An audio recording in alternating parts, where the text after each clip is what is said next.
Okay, thanks, Paco. So we've got a treat right now. Wes, why don't you bring up your camera? We've got Wes Hamrick with us, who is a senior product manager at Verizon Business, and he's worked with and is working with the folks from Allot on cybersecurity for their SMB customers. And I want to first of all thank you, Wes, for joining us on this webinar. And thanks for having me, Seth. I appreciate it. It's a pleasure. So we've got a couple of questions for you, and I'll see if we can strike up a conversation. Sure. Okay. So the first thing is, if you just can you describe the cybersecurity services that Verizon Business offers to its SMB customers today? What are we offering? What are you offering? I should say. I'm sorry. And what is and what's the reaction to it, etc. You can say we. It is a partnership here between Verizon and Allot. Okay.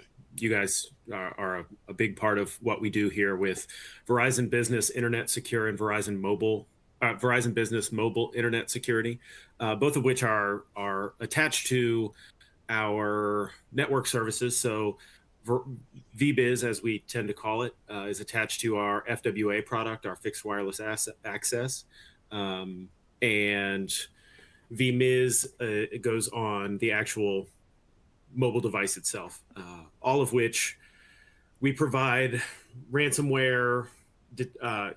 We stop ransomware, malware, phishing, and then that's kind of at the base level. And then as you move up the stack, we also have an offering that allows for network firewall and whitelisting and blacklisting of URLs, content moderation if you don't want your employees navigating to social media sites throughout the day, or adult content, gambling sites, your typical block lists. Okay, that's a good rundown. So how's it going? Is it successful? By what measurements can you say? I mean, I can't really give numbers, I'm sure, but what kind of what's the success look like in these? And how long have they been going on, give or take? So we've been offering these solutions for, I want to say, close to a year, if not more. The build cycle tends to take a while, so it's hard to delineate when we started versus when everything launched and things like that. Generally speaking, things are going great. Both products are growing at a rate that, I don't want to say unheard of, but in Verizon Business, it is. We've been far more successful than we anticipated, which is a great problem to have. And I'm having to deal with problems that I've not seen before in my career at Verizon as we try to scale and navigate some of these growing hurdles. So yeah, it's an entirely different experience, but the zero touch nature of the service, as I think you both alluded to earlier, and the fact that customers sign up, they receive the service, they don't have to do anything. It enables them as well as us to scale, and it really drives that service upward and makes it easy for everybody. Okay, so those good problems to have. It's good to hear. It's a lot of fun, right? They're really good problems to have. I'm glad. I'm very happy, and I'm sure your customers are too. But there must be challenges in selling to services to SMBs. So are there challenges, and if there are, how do you overcome them? Sure. I think you alluded to kind of customers being low-hanging fruit. I think there is a bit of an availability bias when it comes to SMBs and their understanding of cybersecurity. Nobody ever hears about small and medium businesses being breached unless you're looking for it. You always hear about the Targets, the Home Depots, those large enterprise brands. But what customers are failing to realize is SMBs are a very large segment that is being targeted. But they have this notion that they're too small to be a target. the Verizon data breach investigation report came out last week, I think. And Verizon, along with partners, looked at 31,000 roughly incidents. And across that, SMBs accounted for roughly 96% of ransomware attacks that were in the DBIR. So even though customers may think they're too small to target, what we're seeing is that everyone knows they lack that complexity and security in layers. And so you see kind of a fixation on SMBs, but they're also, as we talked about, kind of low-hanging fruit because they don't have the same budget as enterprises. They don't have SOCs stood up to triage those incidents when they come in, and network detection and all that other fun stuff. So it makes them a relatively low target. But when you can go to them with data and say, look, here are the things that we're actively stopping across our network for other SMB customers. Here are,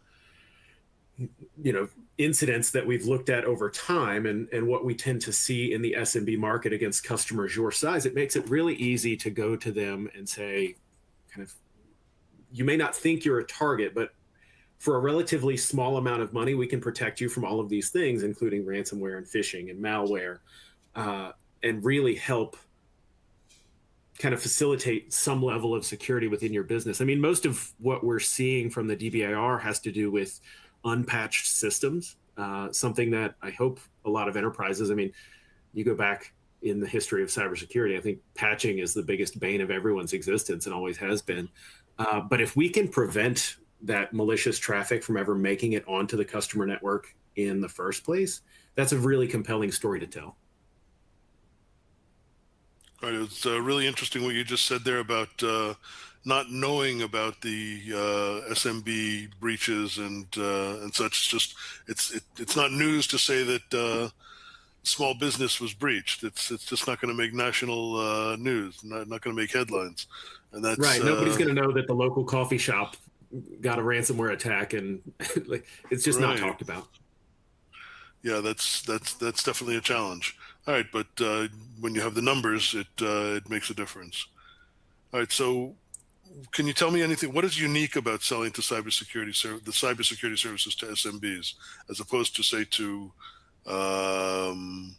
consumers, or just as a service? Cybersecurity, is it different from selling other services? I don't know that it's necessarily different from selling other services, but there is a pretty big gap between selling to enterprises and selling to SMBs in terms of expectation and things like that. But the one common problem set that's not unique, no customer has ever come to any of us and said, hey, I have too many resources, right? I haven't had that happen yet. The two things that are always constrained are budgets and resources, and they kind of go hand in hand. But from an SMB perspective, back to the patching and things like that problem is exacerbated even more so because in enterprise levels, at least from the enterprise customers I tend to work with prior to my role now, they had some level of complexity. They had an IT organization, they had a CIO, they had somebody who at least would moonlight as an IT person and would kind of try to back into cybersecurity. And in a lot of cases, I was even working with companies that had dedicated SOCs and just wanted to offload some of their traffic and have Verizon monitor it. That's a wormhole we could go down in another conversation. But from an SMB perspective, going back to the no-touch aspect of what we can offer here, simply by having all of that on the network prior to those customer devices, right? You now offload the worrying about software updates and patching and all of that. I mean, obviously that still needs to be done, but it's not, if that malicious traffic isn't making it to the SMB, it's not making it to their network at all. It allows us to offload some of that worry, which is huge for SMB customers. We'll worry about your network, we'll worry about your security, you focus on running your business, right? That's unique to you. You're good at whatever, whether it's a coffee shop or a medical office or whatever that is, right? You do your job and let us focus on the other pieces and try to protect you. And a lot has really been helpful in working with us, not only to communicate that with the SMBs, but to help our sellers and enable them, because we do have dashboards that outline what we're blocking, what we're seeing across networks, and it helps have that conversation with customers and build that value in the service itself. And do the customers appreciate that information, the dashboards and such? Absolutely. You know, ROI in cybersecurity is something that's super hard to quantify, and it's a problem everyone's struggled with. You know, as security matures, you know, it's starting to be board level conversations. Obviously, not from an SMB perspective, but within enterprises, right? Cybersecurity is becoming a fundamental aspect of all business. And having that data in front of you and seeing, hey, we've stopped this many attacks from the ability to look at your, you know, tell your employees, like, we've blocked these sites, which is going to lower productivity, so that the resources you are paying for, they're able to deliver more because they're not spending the day watching YouTube videos on your network. Things like that. All of that drives value within the service itself. Cool. All right, that was interesting insights, and I appreciate your putting it in for us to help us understand the world of SMBs. I'm sure that our telecom providers who are also attendees appreciate your insights there. So thank you very much.